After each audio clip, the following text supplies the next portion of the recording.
What's up guys, Cloudie here checking in from the America server, and today we have received a sneak peek for September 2nd update, which will be coming in a week.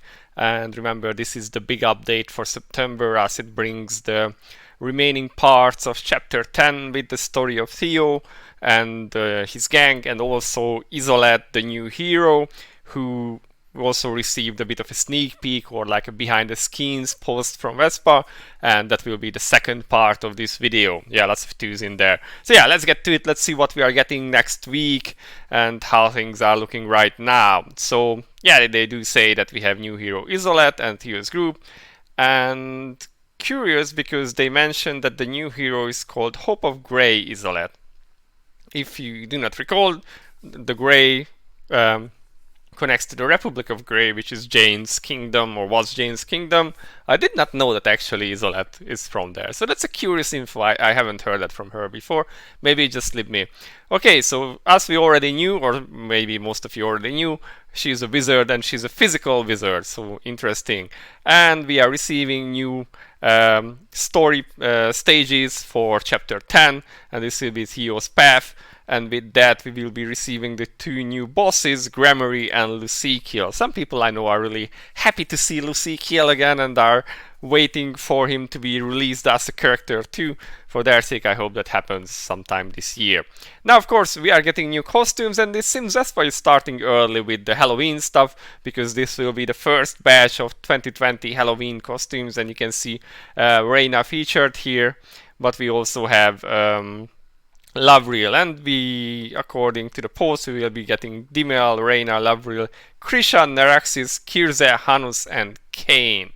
Interesting bunch. Looking forward to seeing them. The Halloween costumes usually look nice. They have nice colors with the dark and orange theme, so I quite like them. And got to admit, Reina always looks cute, so looking forward to that. Let's see, a new jumping event will be added as Estelle's special order. I have no idea what this means, but I guess we get some new stuff, new event, okay? And they also say that we will be receiving new WebView events. These should be the ones that you get under the event tab when you go in the game. We haven't received anything new there lately, and they have been pretty rare. Like, we used to have like a lot of stuff there where you complete things and click on stuff in that WebView stuff, and yeah, those have been missing lately, so they kind of have been replaced by the Estelle missions. So seems that they want to add back to these things, and yeah, they have re-added them, or are re-adding them. So that's interesting. I like those. Glad to see them again. What's next? They have a cartoon that they released for chapter 10, and there is a link to it in the post. I haven't checked it out yet, but I will put the links in the description anyway, so you guys can check it out if you want to. And they say that they have made some changes to the GM note itself. Now, what this doesn't mention is, and what a lot of people are complaining about, of course, is that there is again no hero balance mentioned and no changes to the techno magic gear, which some people think is fine, some other things is not fine. I think somewhere in between. There could be some tweaks made to it. It's not super very bad, but it could use some extra work and adjustments. But yeah, that's all for the patch itself. Again, Vespa didn't share too much info with us.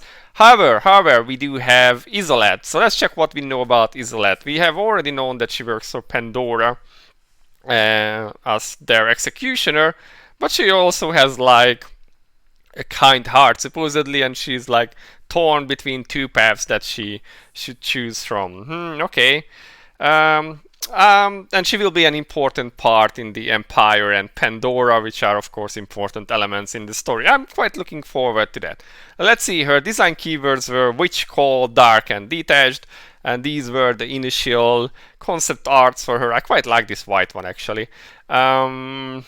Yeah, these look like typical Vespa designs, and but they said that they wanted to make something different, something not the same as Cleo and Ophelia, who are also witches in the game already. So they went with a somewhat darker concept. They wanted to make her dark, and yeah, this still looks like a typical Vespa art. And then they said that they wanted to make her more detached, more dark and whatever. So they decided to do this.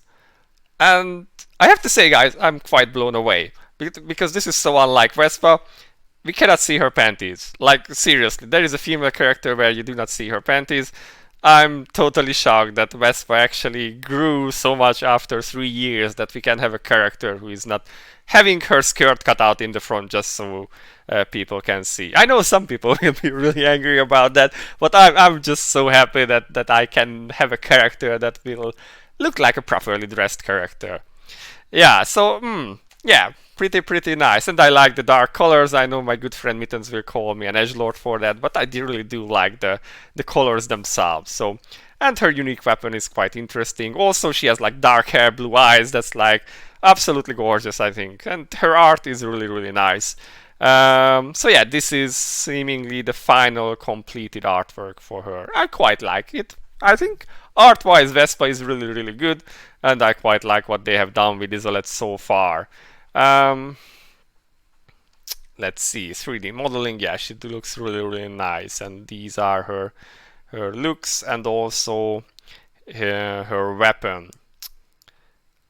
Yeah, pretty nice. Now her whole cold detached character is kind of like the last character Hilda was also cold detached and like no emotions whatnot. So maybe they could have done that something different. It seems like a cliche that Vespa likes to use a lot, and of course it's very hard to create 80 plus unique characters, but yeah, they could try a bit harder, I think. But we'll see how she turns out. We didn't get to see much of her in the story so far.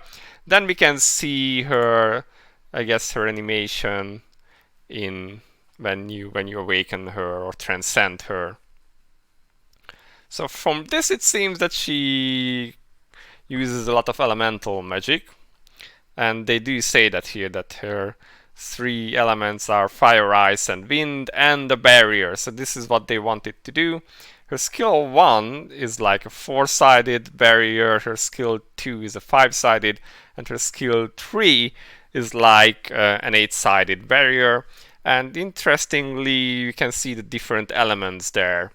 And if you go down to her battle skills, we can read that she's a physical wizard and that she used the elements, of course. And as you can see, all of her skills are AoE, which is interesting, and that her elements can synergize with each other to amplify the effect or create a whole new effect. And maybe this is actually what we see in the skill 3, because first this is wind, and then it turns like into a fire tornado. So I guess it will be a bit similar as with Ophelia, that it matters which skill you cast in which order, because it will change the effects of the existing one. Yeah, that's quite interesting. We'll see.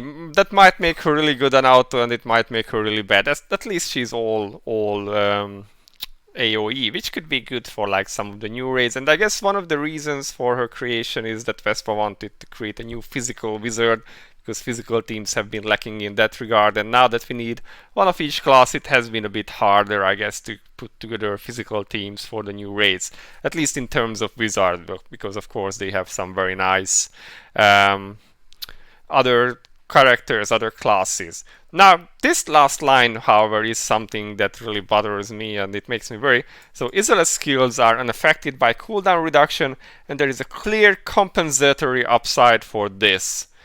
So yeah, this means that she will not be affected by the usual oddie skill reset and the new technology gears, which also have like cooldown reduction, which doesn't really fall in line with the game's usual mechanic that you have like these 10-second burst windows that you need to utilize to do damage. And then they say that there is a clear compensatory upside. So the first part would suggest that she will be absolutely terrible on all kinds of scoring contests because you just use Odi there. But then they say there is a compensatory clear upside for this. So they might just have made her super OP and not need Odi. I don't know.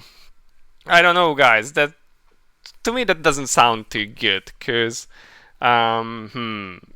It could suggest that Vespa is trying to move away from these 10-second burst window fights. At least the new raids do not rely on them. But the writers say that someone will not be affected by the resets and gets a bonus to make up for that is like worrying to me. It could be an absolutely broken character. Again, 3 AoE attacks right away. We will see how that plays out. But yeah, this is what we have learned about Isolet. We will get her next Tuesday. So yeah, I'm looking forward to her.